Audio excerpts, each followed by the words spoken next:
Hi everyone, thank you very much for watching or listening. Liam Hartree here with another episode of Presenting Champions today. Got a very prestigious guest with me today, Henry Lee, kickboxing champion, with quite a long list of belts, and there's so many of them that he's actually sent me a list here. I don't always read off a list, but I'm going to do it today. 2021 USA team member for USMF, 2019 ISKA USA Professional Muay Thai champion. 2018 USA team member for USMF again, two times amateur world champion, WKA and IKF. 2016 WKA Eastern Regional Champion. 2015 WKA New York State Amateur Super Lightweight Champion. 2014 WKA World Muay Thai Gold Medalist. WKA World K1 Silver Medalist. USA National Team Member of WKA. IKF International Rules Champion, WKA National Tournament Finalist, and 2014 USMTO Finalist as well. So that is quite a list, and I've rattled those off today because with this story, champ, some people will know all about you, and they'll probably know that already. Some people, it'll be their first introduction to who you are. So I just wanted to get them all in there. But before we get into the interview itself, first thing I always say to my guests is just a big thank you for coming on, because obviously you've taken time out of your evening to do this. So I just want to say a big thank you for joining me today, first of all. Yeah, thanks for having me. Absolute pleasure, absolute pleasure. So good. So hopefully I've done that intro justice with such a long list. But I think it's a safe place to start to actually go back to the beginning, because people look at you now as the champion that you are. Obviously, there's still more to come as well. We'll get to that also. But before we get to any of that, let's go back in time to the beginning of your fighting journey. Where did it start for you, and what or who inspired you to start your fighting journey? So I was around 16, 17 when I first ever got into anything like other than, just drinking and partying, When what got me into the sport is watching the first, I think not the first, maybe the third UFC. It was a long time ago. So third UFC, Tank Abbott was knocking everyone out. And I was like, oh crap, I kind of want to do this. It's, for some reason, I was just into it.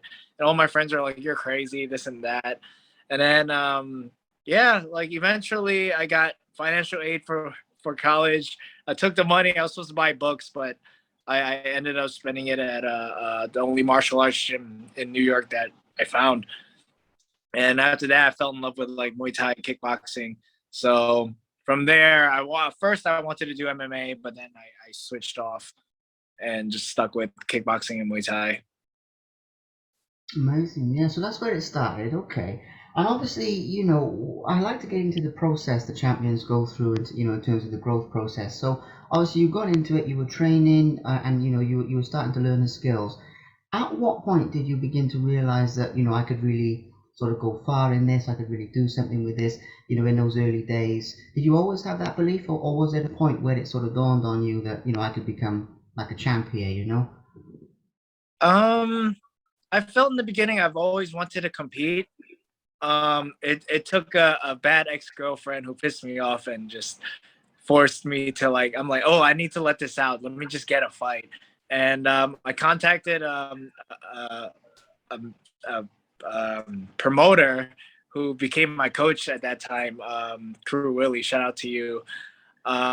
He got me a fight within 2 weeks, and I didn't train at all. I didn't really train much, but he killed me every session we had. So I think that was when I was 21. I fought really heavy. I fought at like 165 pounds, I believe, and now I fight at 140. But yeah, like after that first fight, I fought a really big dude. He was the scariest looking guy in the arena, and yeah, like I lost that fight. I almost knocked him out in the first round, but I gassed out because I didn't train at all. I just wanted to fight, and it was a big eye opener. And after that, like I was like, oh, I want to do this again. I'm like, this is fun. And 3 years, I saw improvements, and it was fast improvements because I guess I just fell in love with the sport. And when you put effort into something you like, and you could keep on doing it, you just keep getting better and better and better. So yeah. Amazing. So that's how it started. It's a very cool story, to be honest, champ. I love that. So moving forward a little bit more in time, obviously you've got this long list of achievements that I listed out at the beginning. When it comes to some of your earliest ones, or what I'm really getting at here is like your first big win, or some of your your earliest big wins. Because I found that when I was researching this, your first fight was a loss, but you loved it, you wanted to come back, you dedicated yourself, you built some solid foundations, then you started to win. At that time, it's not really a question about like one fight, but at that time in your life, what was going on when you started to have those early successes? You started to win like your first belts or your first tournaments, or whichever one of these in this long list did come first. What was sort of going through your mind at that time of your life, and can you talk us through sort of how it was for you back then? Um, thinking about it, it was just like I was staying consistent with training. Um, when I started seeing a positive in my fight career, it was when I switched gyms. Because during that time I was at an MMA gym, I was either winning, then the next fight I would lose, then I would win, then I would lose. It was kind of like just staying even. And there was a coach that helped me out for my first fight. That was from a different gym. He just decided to show up and just like help me out a little bit. And we stayed in contact through my early days. And yeah, after a few fights with that MMA gym, I decided I was like, I need to get better. So I jumped to his gym, which is King's Combat Fitness now, and I've been with him ever since. Like whenever I travel back to New York, I train with them, and because of them, I got to where I was. And I remember clearly when I first started training with them, they used to have belts lined up on the ceiling. And I was like, okay, one day I'm going to contribute a belt for them. And it ended up to be multiple belts. Yeah, yeah, it ended up to be quite a few from from what I was reading just now. And talking about that, I mean, with the amount of you've accomplished, so moving forward, and the reason I like to go back to the beginning, by the way, is it shows the levels that champions have to go through to get where they are, obviously. But if we look at it now, you've won all of these different things. You've got world titles, you've got national championships, you've got all these different things. Is there one that you're like more proud of than some of the others? Are they all equal? I mean, how do you feel about like about that side of things? Maybe it's more than one because there are quite a few. But what are your thoughts on that side of it? I think the first title I've won that really caught my attention was I think the New York State, WK New York State or Eastern Regional. One of them came first. I forgot which one. But I had like 7 or 8 fights at that time, maybe 10. And during the earlier fights, like you can't really hear your corner or anyone in the crowd. It gets quiet, so you basically have tunnel vision while you're fighting. And with that fight, I was able to hear everyone. I was able to hear my corner telling me what to do, and it was working. And I also heard my friend Mark in the crowd just screaming, "Oh, hit him to the body!" And I was like, "All right," and then I did it, and everything was working. So that was one of the fights that I always think of early in my career. Yeah, amazing. It is amazing because we could talk about some of the different things, but we'd sort of be here all day. So that's why getting your thoughts on the ones that stand out. And when I ask champions that question, it's often not the answer you expect, which is sort of what's cool about it in that way because of them being your experiences. So moving on to a couple of other things here as well, because we're talking about different belts, we're talking about different sides of things like that. The physical training and the mental preparation are a couple of other things that I'll get into in a moment. But as well as that, moving to Thailand or making a transition from obviously New York where you're from at least some of the time to Thailand. The reason, because every question I have, it has a purpose. So the reason for asking this is obviously you were moving there to pursue your dream, to better your skill set for various reasons, I guess. Can you talk to us a little bit about that transition in terms of like what it was like, with the Thai culture, the gyms there, some of the people you've trained with? Again, with this, I don't really have like a really narrow question about, this particular thing because obviously you had the experience of going there, not me, so it has to be in your own words. But just what were some of the things that you experienced when you first transitioned from New York? Is it Brooklyn originally, or is it like Yeah. another part? Yeah, Brooklyn. Yeah, yeah. So when I was researching this, it did say from Brooklyn to Thailand, it's a big culture shift in a way. What did you experience that side of it? Well, New York is a big city, it's fast paced, and everyone's on the go. You like, if you stop, you're gonna yell at my son, get out of the way. It's just you have to move. When you work, you have to work 100% because I don't know, it's just a crappy culture there. It's just too stressful. While moving to Thailand, it was a little scary at first because you're like, okay, I'm leaving a good job or a high paying salary job or whatever, and you're going spending X amount of time at a place where you don't have any idea how to survive or live. You think it's jungle, but when you go to Thailand, it's just Bangkok's a big city, um, and they have great training there. But Phuket, because I have never been there before, and my girlfriend actually, well, before we were friends, and she encouraged me to Phuket, and I was like, okay. Well, I went to Phuket, and basically everything is like slow paced. Like, let's say you go to a restaurant, you eat, you ask for the bill. The bill's gonna take like 10, 20 minutes to get to you, and you're for people like me who live in the city, when you ask for the bill, they come right away because they want to get you out of there to fill that seat up again. And everyone is nice. Everyone's so slow paced. You tell them, oh, let's have a meeting or a get together at 9 p.m. like how we're doing now.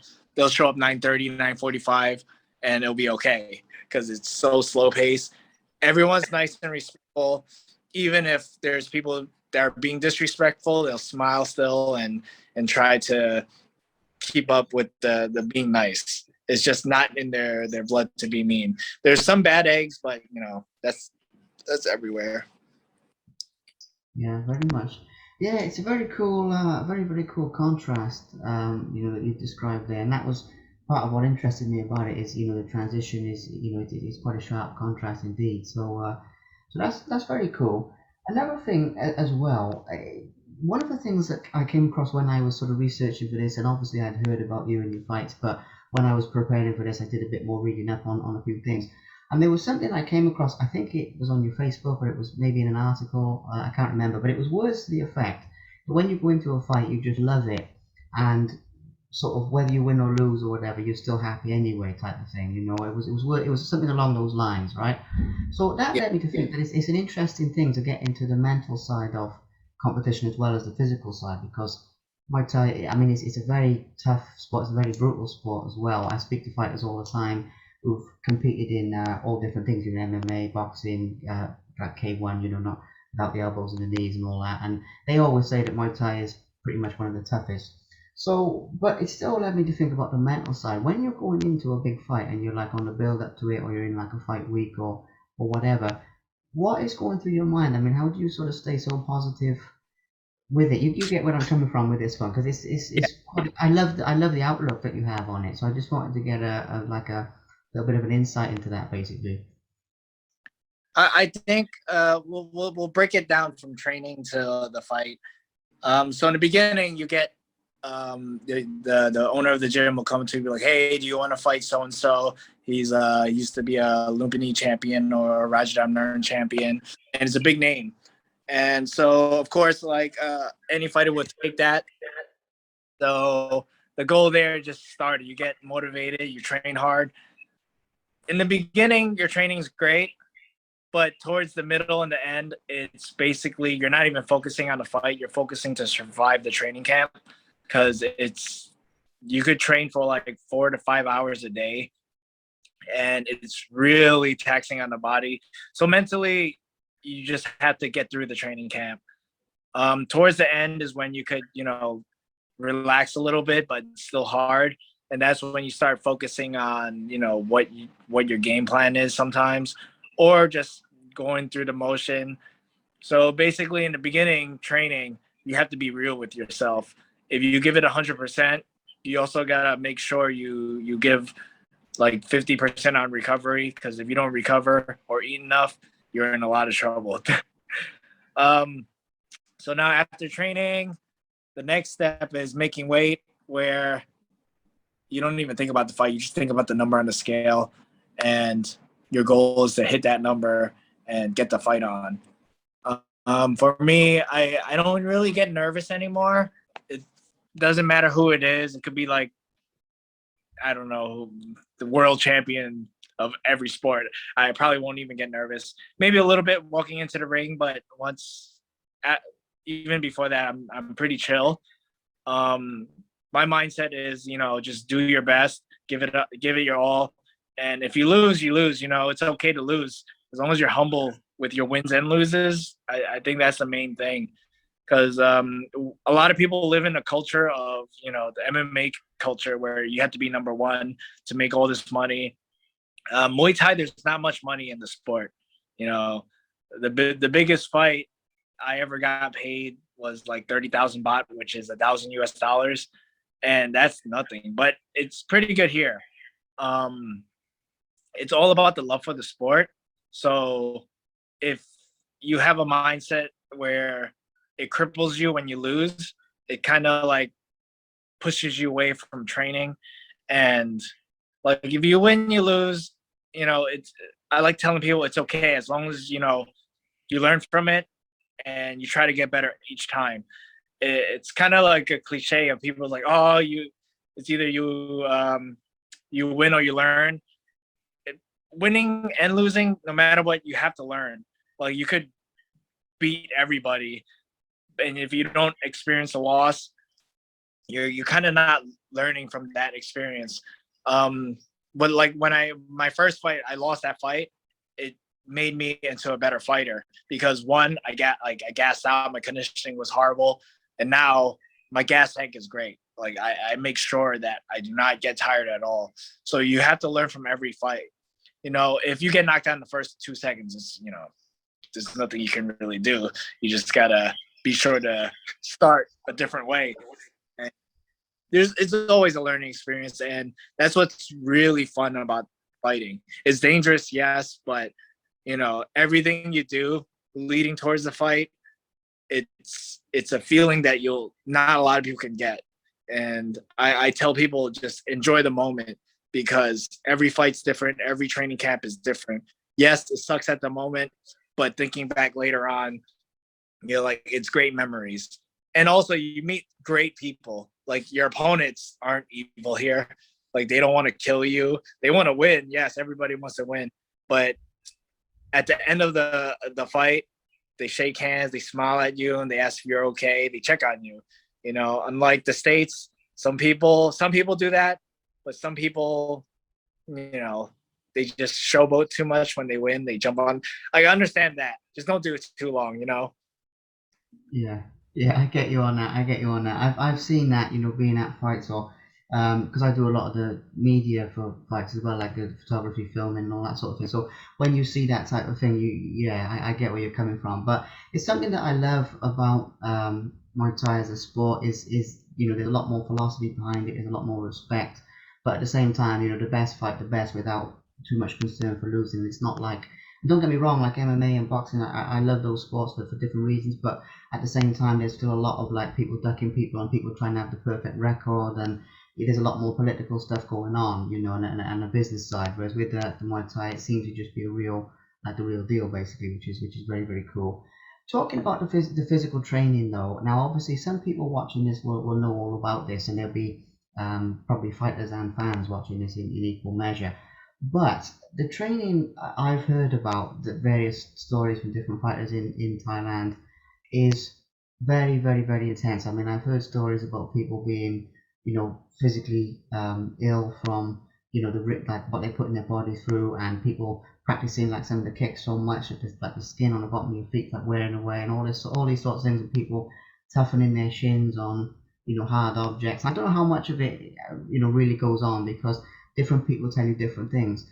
But talking about like the training in some of the Thailand camps specifically, it's sort of like a mysterious world for some people, if you get what I mean, on especially over here in the West and everything.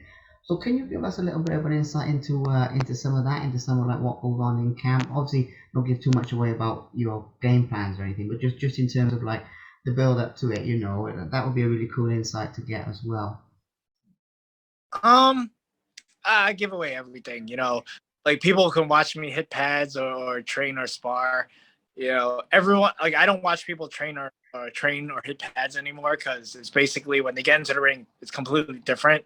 Yeah, you could pick up some things, but it's whatever. So training, it's really repetitive. So you have to have a strong mind.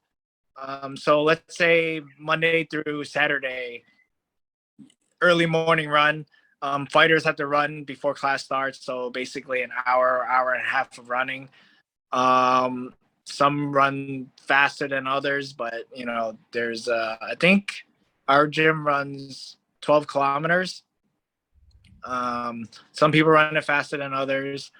And yeah, at the end of the when you get close to the gym, there's a little hill that sometimes the trainers make you sprint.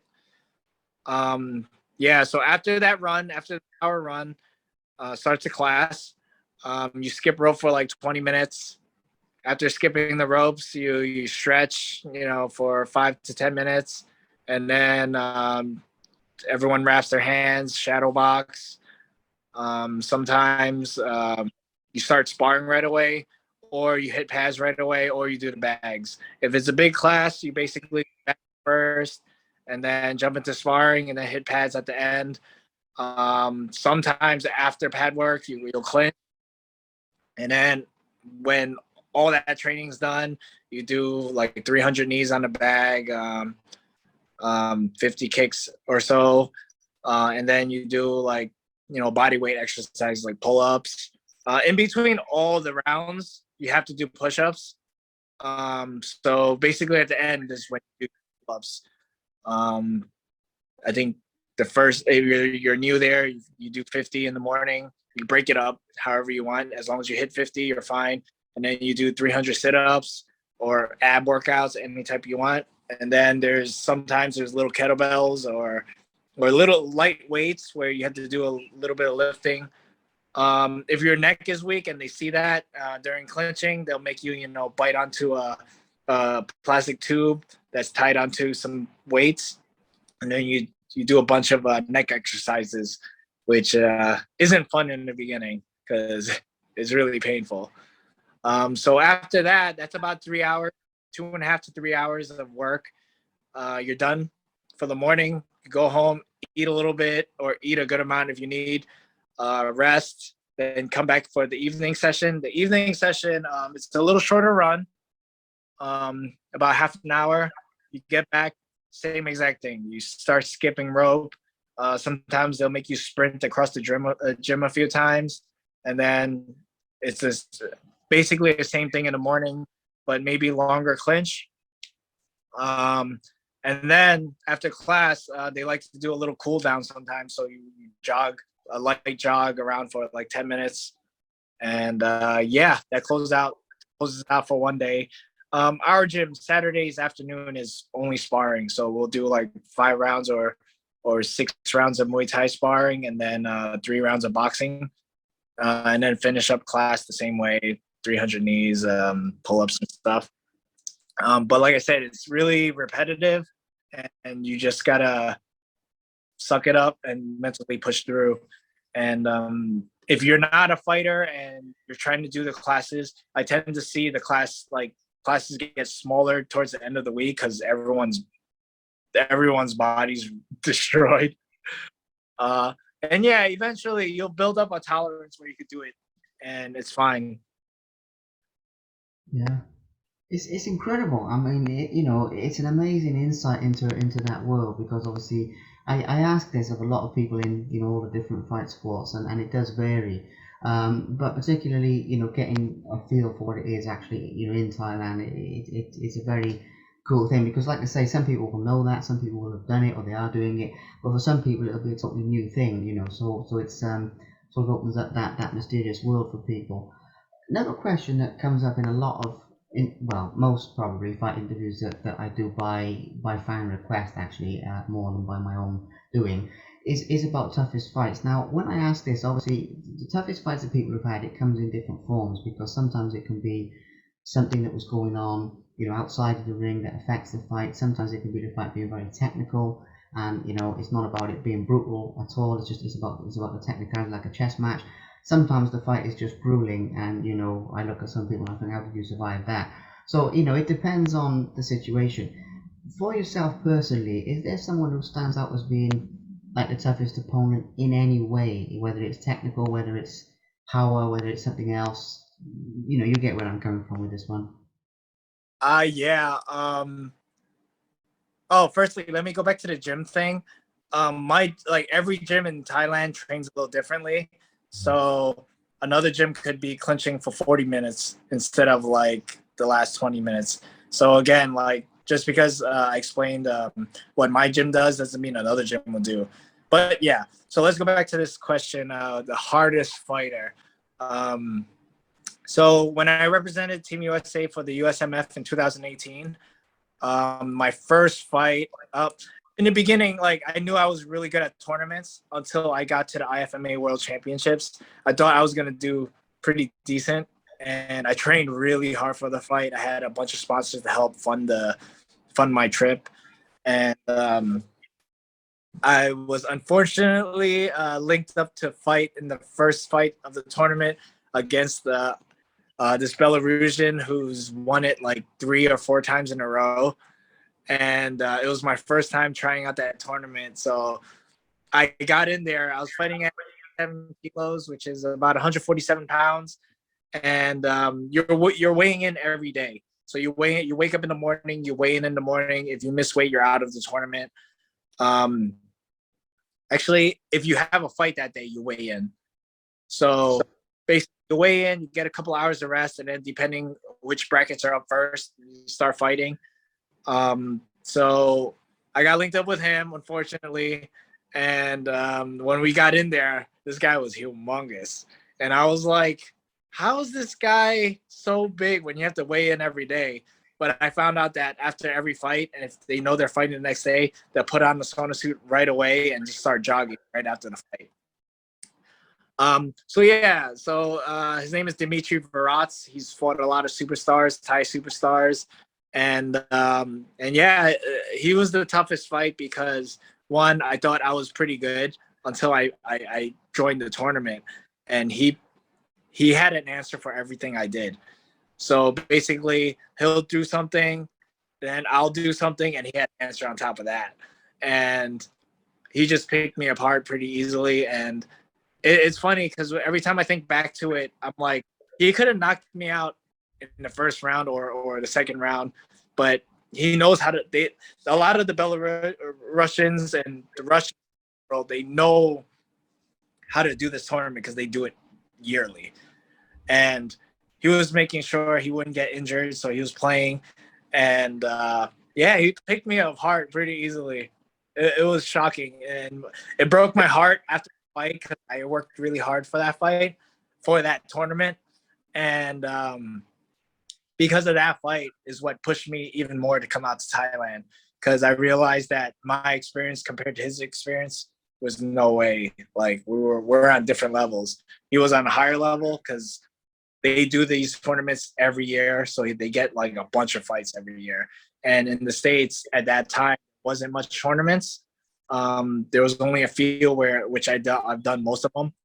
And yeah, it was basically you fight once every 2 or 3 months, while they are fighting like 5 fights every like 3 months or so because it's all tournaments. And then yeah, well, that was one of my hardest fights. Everything I did, he just had an answer for it.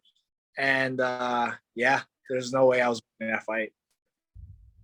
Wow, yeah, amazing. And again, like I said before, it's not always the answer that you'd expect, because there's so many times I've asked this of different champions, and sometimes you think it's going to be like a world title fight, or it's going to be something like that, and it can often be something from years ago, after a fight you haven't heard as much about, or something from the amateur days. They say that was the toughest.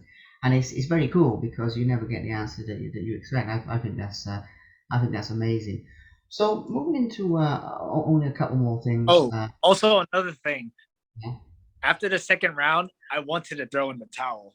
That's how really. mentally beat up I was. That's like he just it was everything. It was physically, mentally, everything was out of like I was just there's no way I was gonna win. But then I didn't open my mouth. I shut it up and I told myself I was like I don't quit. I'm gonna go out and try to knock him out. But yeah, it didn't work. Yeah, but I mean, I got a lot of respect for the, for the resolve, staying in there, and I also got a lot of respect for the fact that you used that as a positive in the end. You bounced back from it, you took experience from it, um, for the future. I mean, there's good lessons there, and actually, there's good lessons there for any other up and coming fighters watching this as well. That they can take that as a loss. In actual fact, we'll make that the next question because I had that for but there's only a few couple of questions to go now anyway. But I was going to ask this at the end, but we'll ask it now. Obviously, we'll get to your future in a minute because I need to touch on that. As I mentioned, I just changed the order of this. When it comes to up and coming fighters, obviously you've still got a lot of fights in you. You've still got a bright future. So I'm not looking at it from that point of view. But at the same time, you've been around and you've done like a bit of everything. So you're in a good position to pass on maybe a little bit of knowledge here to anyone that like wants to get into kickboxing or they want to get into any fight sport really.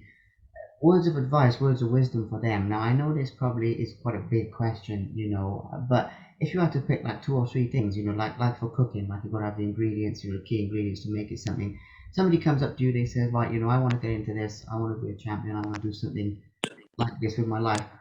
What would you say to them? What would be like some advice, that you'd personally give them? Firstly, I would tell them just join a gym. Like first research because back then you couldn't really find any information on gyms because the internet wasn't as good. But now you can just just Google a gym that's near you. First thing I would do was research who the coaches are. Second is I would watch the fighters of the gym fight and see how if they have a similar style. See if you like that style. Also, just check out their pad work. See if the pad work is good or if it excites you.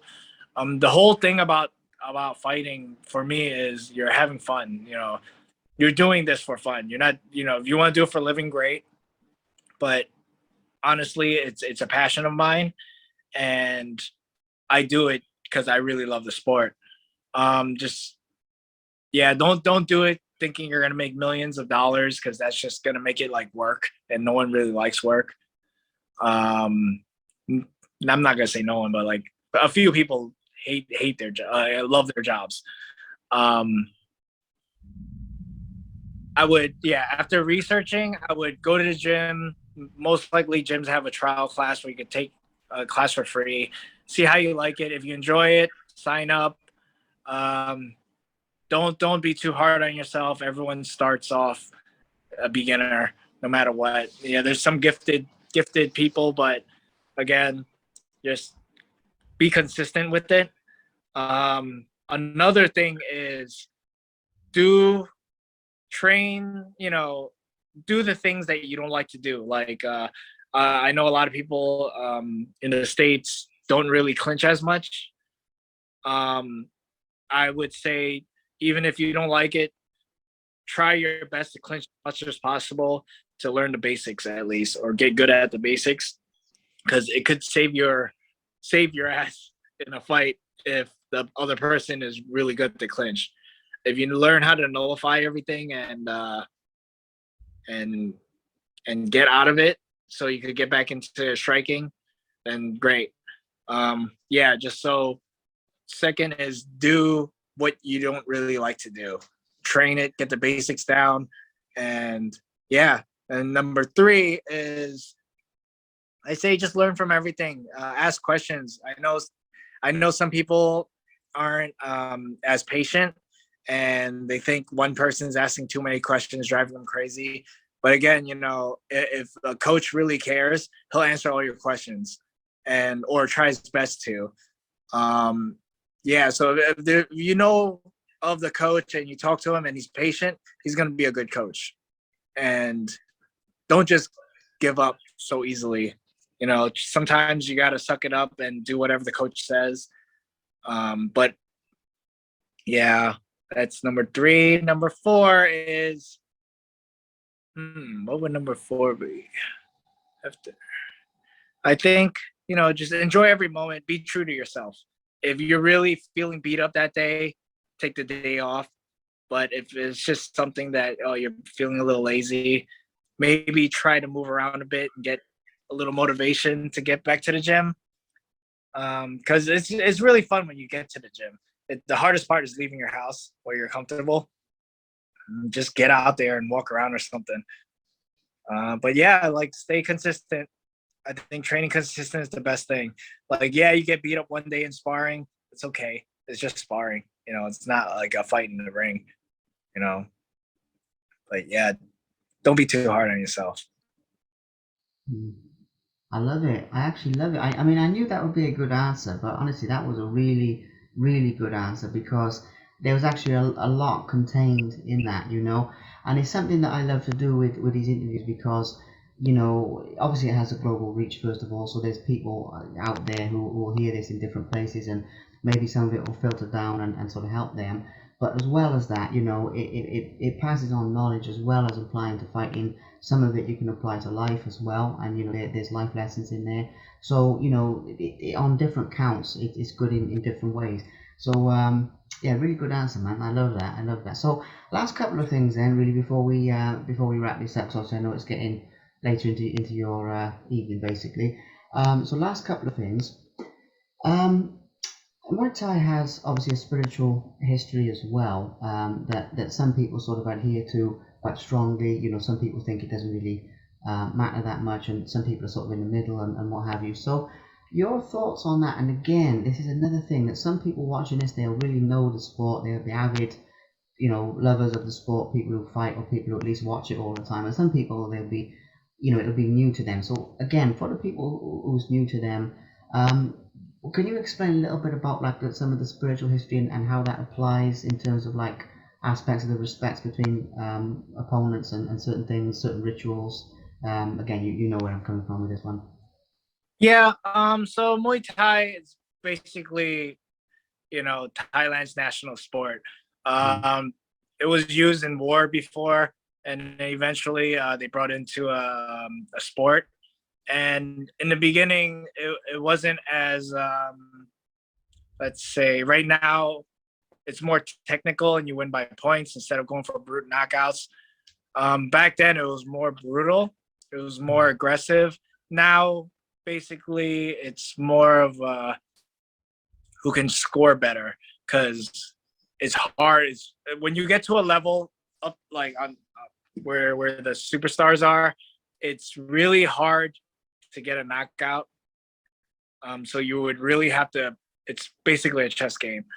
Um, so Muay Thai is basically everyone respects each other. There's really very little trash talk. I don't think I've ever heard a Thai trash talk another Thai before a fight to entertain it. You know, um, basically when you fight in the beginning of the fight, there's a traditional dance called the Y Crew. It's basically you're giving respect to your trainer, um, all the judges, whoever's a part of Muay Thai, and also could work as a warm up, because basically in the States you warm up in the back hitting pads. In Thailand they'll shadow box a little bit, and when they get into the ring they'll pray, they'll wear their mangkon, which is their headband. It's basically blessed. So when it's not on your head, it can't be put on the ground because the ground is considered dirty. So you have to put it up in the like hang it up top, really high up. So you wear your mangkon, you go inside, you do your Y Crew, which is everyone has a different dance, as you say. And then after your Y Crew, you go to your corner, or you get brought into the middle of the ring. The referee will explain to you, you know, what you can do, what you can't. And then you go to your corner. and your trainer says a little prayer to you, takes off your mancon, puts it on top of the corner, and that's when the fight starts. It's a lot about respect.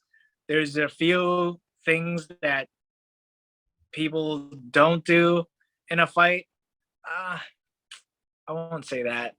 There's a lot of things that aren't fouls in Thailand, which is fouls elsewhere. But let's say kicking to the groin. If it's an accident, they don't deduct points. If it's a really hard kick, okay, they'll let them break and they'll give you a warning. But if you get teeped there, kicked there, usually they'll just wave and tell you to keep fighting. I'm supposed to speak about spiritual stuff. I'm talking about groins, groin shots. Like it's all about respect, honestly. Like there's no trash talks after the fight. If someone gets knocked out, the fighter will always run and to check on them. After the fight, they'll give respect to the other person's corner. They'll before going to their corner. But I have seen people upset with the decision, and there's a little a protest. But it's not really against the fighter; it's against the referees and stuff, or gamblers. Because there's a lot of gambling in the big stadiums. But yeah, like every it's hard to explain the spirituality about it. But for me, when I get ready for a fight, I'll bring my mancon to a temple and get it blessed. I'll do whatever they used to do in the past, where you drink this chicken essence or chicken broth after every training. You just do a lot of things respectful and what people have done in the past, even though it doesn't make sense. And yeah, to me, it's all about respect. I can't really speak for Thais, but what I've seen is all about respect, or they don't do anything like disrespectful unless protesting about a decision that they didn't feel it was right. Yeah, it makes sense. It makes sense. And again, it's another very cool thing about the sport, and it's something because like with trash talking, I do a lot of work with like with pro boxing and stuff, and there's an MMA, and there's a lot of that goes on in there. But I'll never watch a fight because of that, because most of the time it's not real anyway. But even if it is, I'm not going to watch a fight just because they hate each other. I'm going to watch a fight because it's actually a good skill set and it matches up well, and for a lot of other reasons, just for my personal preference, some people probably love the trash talk, but personally, what you're saying about the respect, I can totally understand that, and I get like you're saying about the groin strikes and stuff, but I get how that comes into it because it sort of shows the parameters of that are established there, and it makes a lot of sense really. So last couple of things, as I've said, moving into your future, we've talked a lot about previous accomplishments, and you've won all these things and world titles and amazing achievements. But when it comes to like what you're aiming for next, I love the philosophy that you're sharing. That it's a continual journey of sort of improvement. So I'm sure that comes into it. But yeah, basically, in terms of the future, in terms of like what you're aiming for, what's really lighting your fire at the moment? Are there particular people that you're aiming for? Is it just to continue to enjoy the process? What's the future looking like for you at the moment? Right now, I want to get as much fights as possible. Like I just got back to Thailand from being in the States, and I was supposed to fight in the States, but I guess something happened with the fight and I fell through.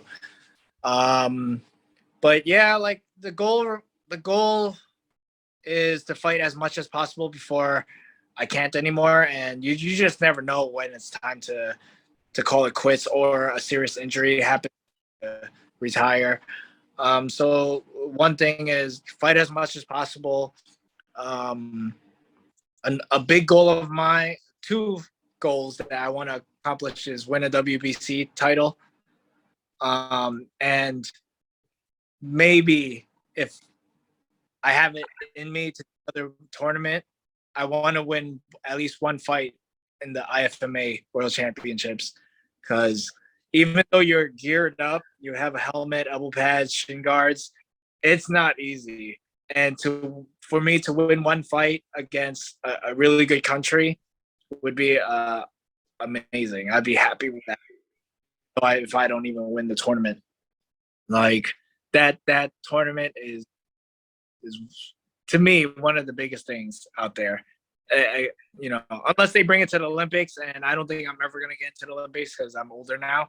And by the time Muay Thai gets added to the Olympics, I'll probably be retired. Or if I am still fighting, I'd rather have the younger generation uh, represent. Cause I don't think they want an old man to throw down with younger guys. Yeah.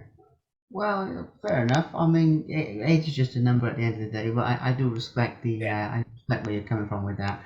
But yeah, it's good to get a feel for the future because I mean, with the amount that you've accomplished, so far I think we've only really touched on it, and we've got world titles and we've got national and so many other things we could go into. But I thought, when I was sitting down preparing for this, I thought the best way to do it is to get your view on some broader topics, because otherwise we'd end up doing like a 2 hour interview about like different fights, and I know that would be cool. I thought like for people's attention spans with my audience, doing it this way is a better way of doing it. But in terms of the last thing really is obviously fans and giving people a mention. The sport would be nothing without them. I know you're on social media. For everyone watching this, he's on social media. Henry KCF, isn't it? Uh, on Facebook, Instagram. I don't know if you're on Twitter, but so people can find you. And but what would you say to fans? What would you say to your supporters, whether they're in the US or in Thailand, or whether they are in other parts of the world and they send you, messages of support and all that sort of thing? Got to give those people a shout out because at the end of the day, people paying to watch is the backbone of what makes the sport continue. So, what would you say to your supporters out there, basically? They all know. Like I always thank them. Like I truthfully thank them. And I really want them to know that when I say thank you, I really truthfully mean it. Because there's been a lot of people who's been there from the beginning and stuck with me throughout my whole career. And like for the newer fans or friends or whatever that I meet later on, like I keep it real. When I thank you, I really mean it. And whoever supports me, thank you. And yeah, like every comment, every writing people do to just send to me, it really motivates me, and for a sport like Muay Thai where it's completely like consistently repetitive and just one little word of saying, oh, keep it up, good job, I'm inspired by you, it really motivates me just enough where I could push through these hard training camps. Yeah, that's it. I mean, that's at the end of the day, words are a powerful thing. Whether they're used positively or negatively. I prefer to focus on the positives, to be honest. But Yeah. it's good, it's good to give those a mention. So that's wonderful. I mean, champ, we've got into some great stuff today, and I really feel like I really enjoyed this conversation personally, and I'm sure other people will. I know with some things, we've just scratched the surface of it, and I was there's almost so much more we could get into. But with that being said, there's so much great material here that I really think will obviously entertain people, but also actually benefit people as well in terms of they'll take something away from it that they can use as well. So on both counts, it's sort of a win-win. So the last thing for me to do is once again just say a big thank you for your time and thank you for staying into your evening. It's also nearly 10 p.m. now, isn't it? So for you, so thank you for staying with it, for that amount of time, and I really appreciate it. Basically, I really do. Yeah, man. Thanks for having me. I wish I could have done this last week. We were supposed to do this last week, but I was in the middle of things, and I kind of love doing podcasts now because it helps me um, get experience of talking in front of a camera. Yeah. So Well, thanks that's for it. having me. Well, it's my pleasure. Absolutely my pleasure.